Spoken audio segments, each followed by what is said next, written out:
Une ombre immense s'étend sur les sables oubliés du désert, car les pierres gardent des secrets que les hommes ont tenté d'effacer depuis des millénaires. Sous chaque dune repose un fragment de vérité, capable de bouleverser vos certitudes les plus profondes sur le passage des envoyés du ciel. Ce voyage au cœur des vestiges sacrés commence ici et maintenant pour ceux qui cherchent la lumière. Abonnez-vous à la chaîne Qissas Al-Anbiya et aimez cette vidéo. Le vent hurle encore sur les sommets escarpés du mont Ararat, comme s'il cherchait à protéger un secret trop lourd pour l'humanité moderne. Depuis des millénaires, les textes sacrés nous parlent d'une immense arche de bois capable de résister à la fureur des eaux déchaînées. Les explorateurs ont longtemps cru que ce récit n'était qu'une métaphore destinée à apaiser les cœurs. Mais la Terre a fini par parler. Une forme pétrifiée, massive et symétrique repose désormais à plus de 1000 mètres d'altitude, défiant les lois de la géologie naturelle. Les dimensions de cette structure correspondent exactement à celles mentionnées dans les révélations les plus anciennes. Ce n'est pas une simple colline, car les analyses du sol révèlent des traces de fer et de métaux transformés par une main intelligente. Imaginez un instant le patriarche Noé, debout sur ce navire immense, tournant le dos à l'ancien monde qui sombrait sous les vagues. Sa silhouette reste immobile et majestueuse face à l'immensité du ciel qui commence à se déchirer pour laisser passer les premiers rayons. Il ne reste de lui que cette trace physique, gravée dans la roche de Turquie, comme un rappel éternel pour ceux qui doutent. Les autorités locales ont souvent restreint l'accès à cette zone, prétendant des raisons de sécurité militaire pour éloigner les curieux. Pourtant, les images satellites continuent de montrer cette coque fossilisée qui semble attendre que le monde soit prêt. Comment expliquer la présence de bois fossilisés contenant des résines organiques introuvables à cette altitude désertique et glacée? Les chercheurs qui ont osé s'approcher du site racontent avoir ressenti une paix surnaturelle, une atmosphère qui semble figée. On a retrouvé des ancres de pierre géantes pesant plusieurs tonnes, éparpillées dans les villages environnants, portant des inscriptions mystérieuses. Le bois de gopher mentionné dans les textes semble avoir subi une transformation minérale unique, le rendant dur, comme le diamant. On voit le prophète de dos une dernière fois, avant que la brume ne recouvre le sommet sacré, cachant à nouveau le vaisseau du salut. La montagne garde ses secrets avec une jalousie divine, protégeant les preuves d'une époque où l'homme parlait encore avec son créateur. La véritable archéologie ne se trouve pas seulement dans les musées, mais dans le cri silencieux des pierres qui ont vu passer les élus. Les sceptiques demandent des preuves visibles, alors que la preuve géante les contemple du haut de sa demeure solitaire et glaciale. L'humanité préfère parfois fermer les yeux pour ne pas avoir à changer de vie face à l'évidence d'un jugement passé et futur. Chaque année, des expéditions clandestines tentent d'atteindre le site sacré pour ramener un morceau de cette vérité qui dérange.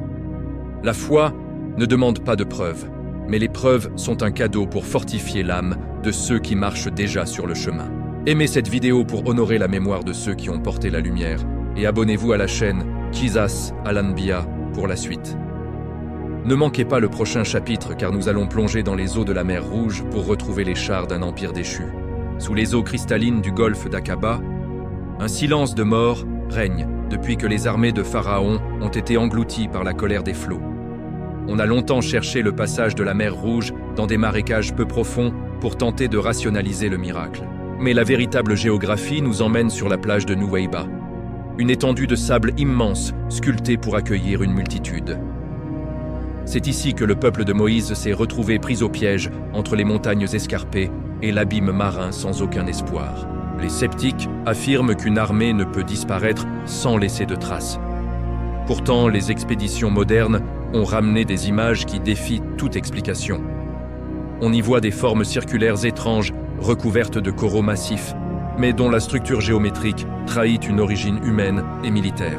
On aperçoit Moïse de dos face à l'immensité liquide, brandissant son bâton vers un ciel chargé de nuages noirs et de promesses. Sa silhouette se détache contre l'écume blanche alors que les eaux commencent à se dresser comme des murailles de cristal de chaque côté. Il ne regarde pas en arrière vers les chars qui approchent, mais fixe l'horizon avec une certitude que seule la foi peut offrir. Les plongeurs ont découvert sur le fond marin des roues de chars à 4, 6 et 8 rayons correspondant au modèle de l'époque. Ces vestiges forment une ligne droite s'étendant d'une rive à l'autre, comme un chemin tracé dans l'abîme au milieu du corail. Ce qui arriva ensuite choqua tout le monde. Les analyses ont révélé des traces d'or pur, inaltérables par le sel, sur certains fragments. Dans l'armée égyptienne, seuls les chars royaux et ceux de la haute noblesse étaient recouverts d'or pour briller sous le soleil du désert. On a retrouvé des essieux et des moyeux pétrifiés qui semblent attendre que le temps rende son verdict final sur cette tragédie. La topographie révèle un pont sous-marin naturel, une rampe douce au milieu de gouffres abyssaux, permettant une traversée à pied sec. Imaginez la panique des soldats égyptiens voyant les murailles d'eau s'effondrer sur eux alors qu'ils pensaient à la victoire à portée de main. Chaque roue retrouvée est un témoin muet de l'arrogance d'un homme qui se croyait grand face au véritable maître de l'univers. Plus troublant encore est la présence d'une colonne de granit rouge érigée sur la rive saoudienne, marquant le lieu du miracle. Ces monuments semblent avoir été placés par le roi Salomon pour commémorer l'Exode. Pourquoi cacher de tels signes aujourd'hui ? La trace de Moïse ne s'arrête pas au rivage, mais s'enfonce profondément dans les terres vers une montagne mystérieuse. Les Bédouins appellent ce lieu la montagne de Moïse et refusent d'y monter par crainte de forces qui les dépassent. Il s'agit de roches brûlées qui ne sont pas volcaniques. L'archéologie reconstitue le puzzle d'une présence indélébile. Si les chars sont dans la mer et que la montagne est brûlée, alors la réalité dépasse de loin les récits classiques. Votre cœur doit ressentir la grandeur de ces révélations qui traversent les âges pour vibrer dans votre esprit. Aimez cette vidéo pour témoigner de votre attachement à la vérité des prophètes et partagez-la avec ceux qui cherchent la lumière. Abonnez-vous à Qisas Al-Anbiya pour ne pas manquer la découverte des hôtels secrets cachés dans le désert saoudien. Le prochain chapitre vous emmènera au sommet du Jabal al-Lawz, là où le ciel a touché la terre. Que la lumière vous guide. Au-delà des rivages de la mer Rouge s'étend un désert de roches et de silence, où se dresse le véritable sommet de la révélation. On nous a longtemps orientés vers la péninsule du Sinaï, en Égypte, pour situer la montagne sacrée, mais aucune trace archéologique sérieuse n'y a été découverte. La véritable énigme se trouve de l'autre côté du Golfe, en Arabie Saoudite, au sommet du Jabal al-Lawz, une montagne interdite jalousement gardée. Ce qui frappe immédiatement l'œil est le sommet de cette montagne qui semble avoir été brûlé par une intensité de chaleur dépassant l'entendement humain. La roche y est noire comme du charbon, alors que le reste de la montagne conserve sa teinte naturelle. Ce n'est pas une formation volcanique. On devine Moïse de dos gravissant ces pentes escarpées, enveloppé dans une nuée sombre et lumineuse à la fois, qui semble consumer le rocher lui-même. Sa silhouette avance vers l'invisible, avec une détermination qui dépasse la peur de la mort, devant la manifestation de la gloire divine. Il s'enfonce dans le feu sacré pour recevoir les paroles qui allaient changer le destin de toute l'humanité. Le sommet calciné est la signature physique. Les fragments de cette roche noire, une fois brisés, révèlent un intérieur rose et sain, prouvant que seul l'extérieur a subi ce traitement thermique mystérieux. Au pied de cette montagne se trouve un immense autel, orné de dessins gravés, représentant des bovins de style égyptien, totalement étrangers à la région. Ces pétroglyphes correspondent parfaitement à l'imagerie du veau d'or fabriqué par les enfants d'Israël en l'absence de leur guide. On a également identifié des structures circulaires en pierre qui pourraient être les fondations des 12 colonnes érigées par le prophète. Les autorités locales ont entouré ces vestiges de barbelés interdisant toute photographie ou étude scientifique approfondie sous peine de prison. Pourquoi protéger un simple amas de pierre s'il ne contenait pas une vérité capable de remettre en question les frontières de la foi et de l'histoire? Imaginez les milliers de familles installées dans cette plaine immense, observant la montagne s'embraser dans la nuit comme une fournaise géante. On aperçoit le prophète de dos redescendant vers son peuple portant des tablettes de pierre dont l'éclat semble encore imprégné de la lumière divine. Les traces de pas de cette multitude sont encore visibles par endroits sous la forme de débris de poterie et de campements massifs. Le mystère s'épaissit avec un rocher colossal fendu en deux, de haut en bas, situé sur une colline isolée, portant des traces d'érosion hydrique massive. Cette anomalie géologique confirme le miracle de la source jaillissant du rocher pour abreuver un peuple assoiffé dans une région aride. L'archéologie interdite nous force à regarder la vérité en face. Le sommet noir du Jabal al-Lawz et le rocher fendu sont les témoins silencieux. Aimez cette vidéo pour honorer la majesté de ce moment et abonnez-vous à Qissas Al-Anbiya pour ne pas manquer la découverte des cités disparues. Loin des cimes calcinées du désert d'Arabie, nous pénétrons maintenant au cœur de la terre de Canaan, là où les cités de pierre racontent une toute autre épopée. Pendant des siècles, les historiens modernes ont affirmé avec une pointe de dédain que le roi David n'était qu'un chef de tribu locale régnant sur quelques bergers. Il cherchait des palais de marbre et des colonnes de style grec, alors que la royauté de cette époque s'écrivait dans la force brute des remparts. Mais la terre de Tel Dan a fini par rejeter ce mensonge historique un matin de juillet 1993, lorsqu'une pierre de basalte noir fut exhumée. Cette stèle brisée portait une inscription en araméen ancien, mentionnant explicitement la victoire sur un roi de la maison de David, provoquant une onde de choc mondial. C'était la première fois qu'un document non religieux et contemporain confirmait l'existence réelle de cette lignée royale que l'on disait imaginaire. Le nom du prophète guerrier venait de sortir du mythe pour entrer violemment dans la réalité archéologique indiscutable. Mais ce n'est pas le plus surprenant. On aperçoit David de dos contemplant la vallée depuis les hauteurs de la citadelle de Sion, tandis que le vent agite doucement son manteau de laine sombre. Sa silhouette massive et sereine semble absorber toute la lumière dorée du crépuscule qui tombe sur les collines de Judée en un silence solennel. Il ne porte pas de couronne d'or, mais une simple lanière de cuir autour du front, marquant son alliance avec le sol et avec le ciel. Sa présence physique est attestée par ces murs cyclopéens que les archéologues appellent la grande structure de pierre, située au sommet de la cité de Jérusalem.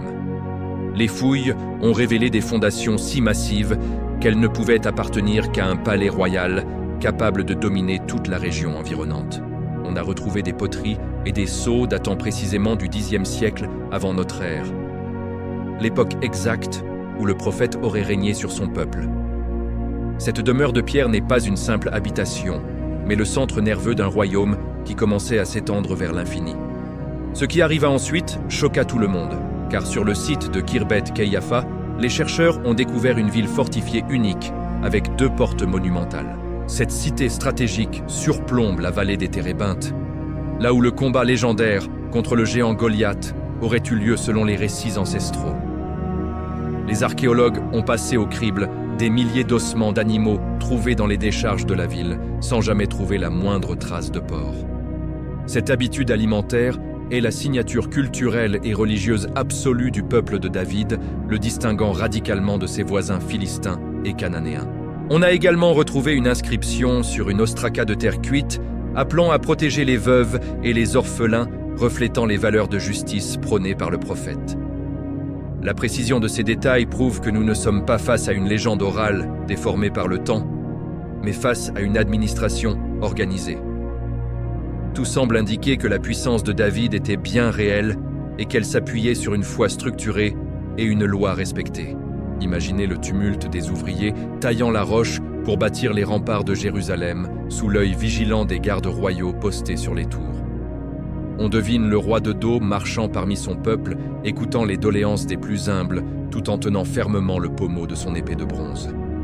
Sa vie n'était qu'une succession de combats et de prières, et les pierres de Jérusalem gardent encore l'empreinte de ses pas et de ses larmes. Les sceptiques tentent de minimiser ces découvertes en prétendant que ces structures pourraient appartenir à d'autres souverains oubliés par la mémoire des hommes. Pourtant, la convergence des preuves archéologiques avec les textes sacrés devient trop forte pour être balayée d'un simple revers de main par la science officielle. On a retrouvé des casernes et des centres de stockage massifs prouvant qu'un impôt était collecté dans tout le pays pour soutenir l'effort de guerre. Le royaume de David n'était pas un mirage, mais une machine de guerre et de foi parfaitement huilée pour l'époque. Plus troublant encore est la découverte récente de mines de cuivre monumentales dans le désert du Wadi Faynan, dont la production a explosé durant le règne de David. Le cuivre était l'or de l'Antiquité indispensable pour fabriquer les armes et les outils d'un empire en pleine expansion vers les terres lointaines. Les analyses au carbone 14 ont confirmé que ces mines étaient exploitées à une échelle industrielle par une autorité centrale puissante et organisée. Cela explique comment un simple berger a pu accumuler les richesses nécessaires pour préparer la construction du futur temple sacré de Jérusalem. Les traces de fumée noire sont encore visibles sur les parois des grottes, témoignant de l'activité incessante des fondeurs travaillant pour la gloire du royaume. Et c'est ici que tout change, car la richesse de David n'était que le prélude à la splendeur sans égale de son fils Salomon. L'archéologie interdite s'intéresse particulièrement aux cavités souterraines situées sous l'actuelle cité de David que les autorités refusent de fouiller totalement. On raconte que des tunnels secrets relieraient le palais aux sources d'eau souterraines, permettant à la ville de résister à n'importe quel siège prolongé. Ces conduits de pierre taillés avec une précision chirurgicale témoignent d'une ingénierie hydraulique très avancée pour ce siècle de fer et de sang. Chaque nouvelle excavation apporte son lot de seaux d'argile portant des noms de fonctionnaires cités dans les chroniques sacrées, validant l'existence de l'entourage royal. La vérité est enfouie sous des couches de décombres et de conquêtes successives, attendant que des mains courageuses viennent la libérer du silence. Le message de David est celui d'une force née de la confiance absolue en la protection divine contre tous les ennemis de la terre.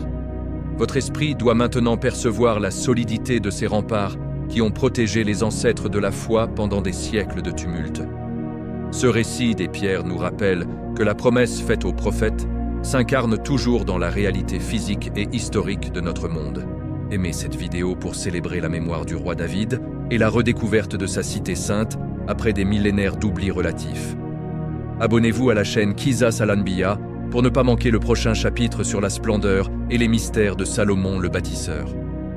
Votre soutien permet de faire résonner la voix de ceux qui ont bâti avec la foi pour seul architecte et la vérité pour seule fondation.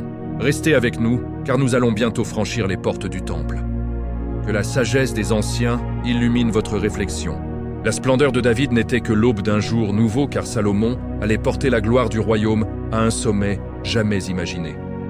Les fouilles menées à Megiddo et Hazor ont mis au jour des portes de cités construites avec une précision mathématique déconcertante. Ces structures appelées portes à 6 chambres sont la signature architecturale d'une administration centrale surpuissante et visionnaire. On aperçoit Salomon de dos, marchant sur l'esplanade de son palais inachevé, entouré de serviteurs portant des soies et des épices rares. Il observe les ouvriers tailler des blocs de cèdre du Liban, dont l'odeur suave embaume toute la cité sainte en un parfum éternel. Dans la vallée de Timna, au cœur du désert aride, on a découvert des mines de cuivre d'une ampleur industrielle exceptionnelle. Des milliers de scories de métal jonchent encore le sol noirci par les fourneaux de fonte qui brûlaient jour et nuit. On a retrouvé des fragments de tissu teint en pourpre véritable réservés exclusivement à l'élite royale de l'Antiquité. Imaginez les navires de Tarsis déchargeant des cargaisons d'ivoire et d'or sur les côtes d'Etzion-Guéber pour satisfaire le roi savant. La reine de Saba arrive avec une caravane de chameaux s'étirant à perte de vue dans la poussière dorée du couchant. Les écuries royales de Megiddo abritaient des centaines de chevaux de prix entretenus avec un soin que les peuples réservaient aux divinités. Plus troublant est le réseau de citernes et de tunnels secrets qui s'étend sous l'esplanade où se dressait autrefois le temple sacré. Les radars ont détecté des cavités immenses et des couloirs scellés que personne n'a l'autorisation de déplacer aujourd'hui. On a retrouvé des chapiteaux de colonnes au style proto-éolien, caractéristiques de la royauté judéenne, marquant l'entrée des palais prestigieux. Chaque objet exhumé est un fragment de la sagesse de Salomon, qui continue de briller malgré les ténèbres de l'oubli. Abonnez-vous à Qisas al-Anbiya pour ne pas manquer le prochain chapitre sur les sceaux secrets des prophètes.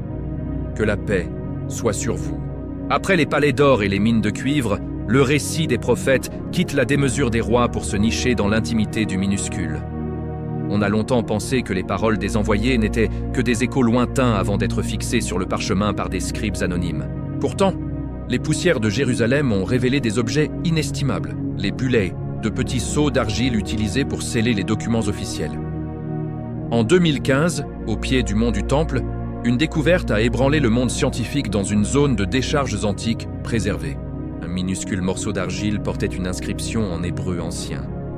Ce sceau appartenait au roi Ézéchias, l'un des plus fidèles successeurs de David. On aperçoit le prophète Isaïe de Dos marchant dans les ruelles étroites de la cité sainte alors que l'ombre des murailles s'étire sur le sol. Sa silhouette est humble, vêtue d'une bure de laine, mais son pas est celui d'un homme qui porte le poids des mondes invisibles. À seulement quelques mètres du sceau du roi, les archéologues ont trouvé une autre empreinte d'argile portant le nom d'Isaïe avec le titre de prophète. Ces petits objets sont les empreintes digitales de l'histoire, prouvant que les acteurs de la foi marchaient réellement dans ces rues antiques. En 1979, à Ketef Hinnom, on découvrit 2 minuscules rouleaux d'argent, si fragiles et corrodés par le temps. Il fallut 3 années de travail minutieux en laboratoire pour réussir à les dérouler sans les briser définitivement sous l'action des outils. À l'intérieur se trouvait le plus ancien texte biblique jamais retrouvé, la bénédiction sacerdotale d'Aaron, gravée avec une pointe de diamant. L'argent pur a conservé la promesse de protection divine, traversant les flammes et les destructions pour parvenir jusqu'à nos mains modernes. Imaginez les scribes du temple, travaillant à la lueur des lampes à huile pour copier les avertissements des prophètes sur des rouleaux de cuir. On devine un envoyé de dos, observant la ville du haut des remparts, tenant un message destiné à un peuple égaré loin de la lumière. Les fouilles dans le quartier brûlé de Jérusalem ont révélé les traces de l'incendie final, où les archives ont été cuites par le désastre. C'est ce feu qui a permis à ces sceaux de durcir et de survivre aux millénaires pour nous raconter leur vérité aujourd'hui. Plus troublant encore est la stèle de Mécha, une pierre monumentale où un roi païen mentionne le nom divin, confirmant la foi des prophètes. L'archéologie s'intéresse aussi au parchemin de cuivre de la mer Morte, contenant une liste codée de trésors et d'ustensiles sacrés du temple. Les coordonnées inscrites sont codées. Ici, les mots ne sont plus seulement des sons, ils deviennent des coordonnées physiques vers le divin. Chaque lettre gravée dans l'argent de Ketef Hinnom est une étincelle de vérité qui brille dans l'obscurité de notre ignorance. Abonnez-vous à Qisas al-Anbiya pour ne pas manquer le chapitre suivant sur les manuscrits cachés et les révélations finales de la mer Morte. Que la clarté des Écritures illumine votre esprit et fortifie votre cœur. Restez avec nous pour découvrir le plus grand trésor spirituel. Au milieu du XXe siècle, alors que le monde se remettait de ses propres déchirements, le désert de Judée a rendu un trésor inattendu. Dans les falaises abruptes surplombant la mer Morte, là où la chaleur pétrifie le temps, des grottes oubliées cachaient des centaines de rouleaux. Tout commença par un simple jet de pierre d'un jeune berger bédouin cherchant une chèvre égarée dans les anfractuosités de la roche. Le bruit d'une jarre brisée dans l'obscurité d'une caverne fut le signal du plus grand bouleversement archéologique de l'histoire moderne. Ces manuscrits contenaient des copies de textes prophétiques datant de plus de 2000 ans, préservés par l'aridité extrême du lieu. On aperçoit un scribe essénien de dos, assis dans le scriptorium de Qumran, penché sur une longue bande de parchemin à la lueur d'une fente. Sa silhouette est immobile, concentrée sur chaque lettre tracée avec une encre noire qui semble défier la décomposition naturelle des matières. Chaque ligne est vérifiée, chaque espace est sacré, car il sait que ce message est une bouée de sauvetage lancée vers les générations futures. Ce qui arriva ensuite choqua tout le monde. On découvrit le rouleau d'Isaïe, une pièce de 7 mètres de long pratiquement intacte. En comparant ce texte avec les Bibles modernes, les traducteurs ont réalisé que pas une seule vérité fondamentale n'avait été altérée par le temps. Les manuscrits sont la preuve que la parole divine voyage dans le temps sans changer d'un iota, protégée par une main invisible. On devine un prophète de dos, debout sur la crête de la montagne, observant les grottes secrètes où ses paroles allaient dormir 20 siècles. Imaginez l'émotion des chercheurs découvrant des milliers de fragments éparpillés comme les pièces d'un puzzle divin dans ces cavités poussiéreuses.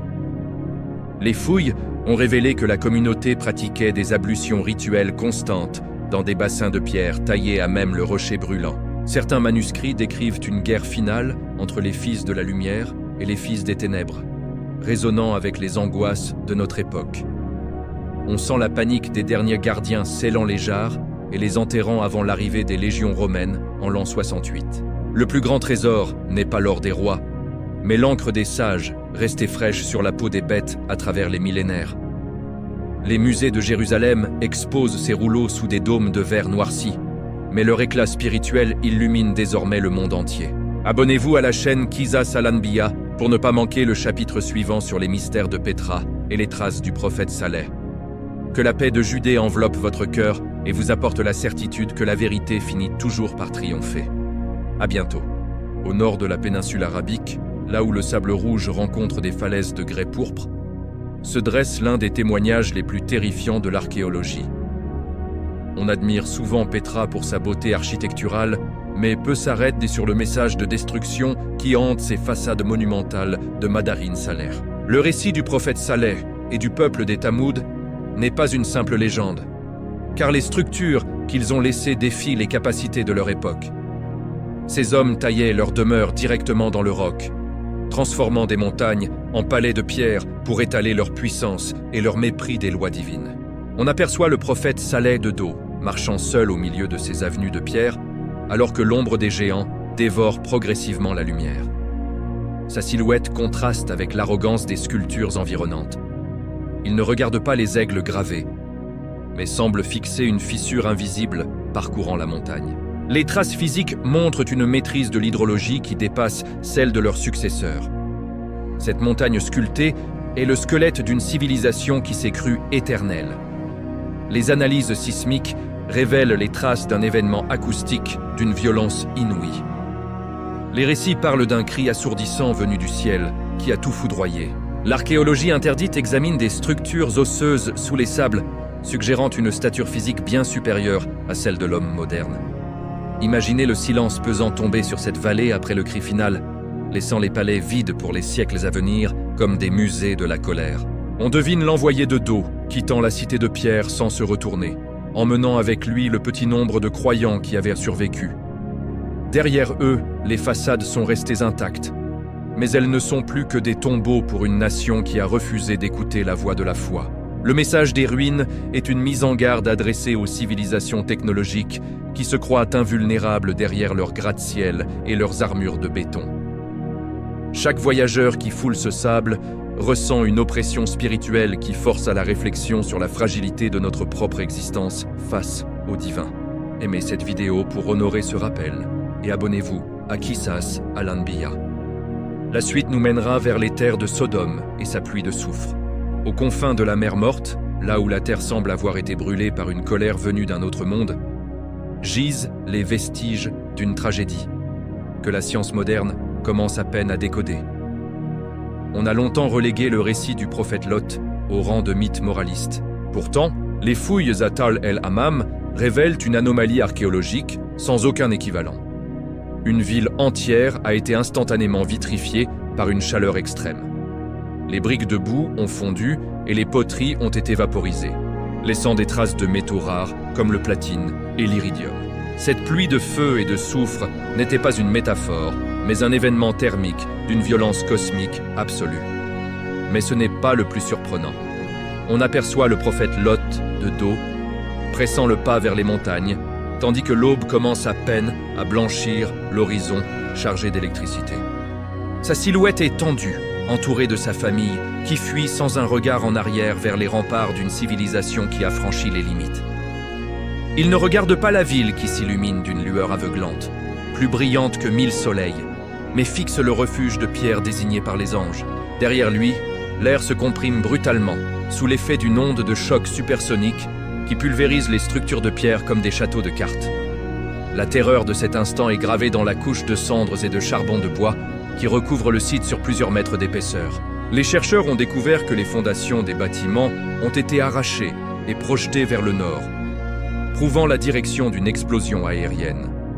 Les analyses du sol ont révélé une concentration de sel et de soufre d'une intensité telle que la région est restée stérile pendant 7 siècles. Ce n'est pas naturel, car la plaine était autrefois décrite comme un jardin d'Éden, irrigué et fertile avant que le châtiment ne vienne. On a retrouvé des sphérules de fer et de silice, des perles de verre formées dans l'air et retombées comme une pluie mortelle sur les habitants. Pourquoi cette découverte d'une explosion météoritique est-elle si peu médiatisée alors qu'elle valide point par point le récit prophétique? Imaginez l'instant où l'épouse de Lot s'est retournée, devenant une statue de sel au milieu d'un paysage transformé en une fournaise de cristaux. On devine le prophète à l'abri dans une grotte, observant la fumée noire s'élever de la plaine comme celle d'un immense fourneau. Chaque éclat de poterie fondue est un témoin de la vitesse à laquelle la grâce peut se transformer en rigueur quand l'homme oublie sa place. Plus troublante encore est la découverte de la grotte de Lot, un lieu de pèlerinage byzantin construit autour d'une cavité naturelle de l'âge du bronze. Les inscriptions anciennes et les mosaïques confirment que la mémoire collective a préservé l'emplacement exact du refuge du prophète pendant des millénaires. Nous comprenons que les miracles sont parfois des interventions sur la réalité atomique. Le soufre trouvé sur place est d'une pureté de 95%. Le message de Sodome est un avertissement physique que la corruption morale finit toujours par provoquer une rupture de l'équilibre naturel. Le prophète Lot est le témoin envoyé pour nous dire que la sécurité n'est qu'une illusion quand on se détourne de la source de toute vie. Aimez cette vidéo pour honorer la droiture des prophètes. Abonnez-vous à Qissas al-Anbiya pour ne pas manquer le dernier chapitre de cette série. Que la paix et la protection du Seigneur des mondes vous accompagnent dans cette méditation sur la fin des cités oubliées. Le voyage à travers les millénaires s'achève ici, au point de convergence où toutes les routes de la foi se rejoignent dans un silence sacré. Nous avons parcouru les sommets glacés d'Ararat, les profondeurs de la mer Rouge et les cendres vitrifiées des cités de la plaine. Nous emportons avec nous les fragments d'une vérité indépassable. L'archéologie interdite est une remontée vers la source de notre existence spirituelle.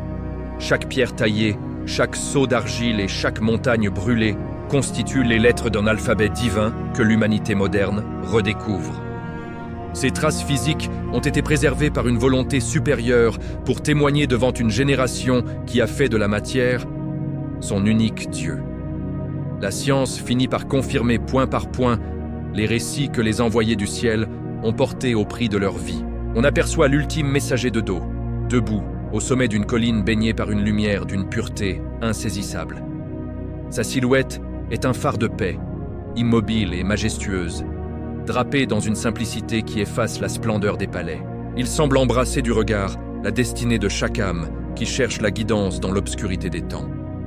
Son passage sur terre a laissé une empreinte si profonde que même les déserts les plus arides fleurissent encore. Les traces de sa présence sont gravées dans la géographie sacrée d'une cité qui refuse de mourir malgré les assauts du temps. La pierre sur laquelle il s'est tenu pour l'ascension nocturne demeure le centre de gravité spirituelle d'un monde en quête de rédemption. Les découvertes indiquent que tous ces sites sacrés sont alignés sur des axes géométriques d'une précision absolue, comme si les prophètes avaient marqué la terre de balises invisibles pour tracer un chemin de retour vers l'unité originelle. L'archéologie interdite révèle que les anciens possédaient une compréhension de l'espace et du temps qui nous échappe encore. On a retrouvé des manuscrits cachés parlant d'un temps où les signes deviendraient si évidents que nul ne pourrait nier la vérité.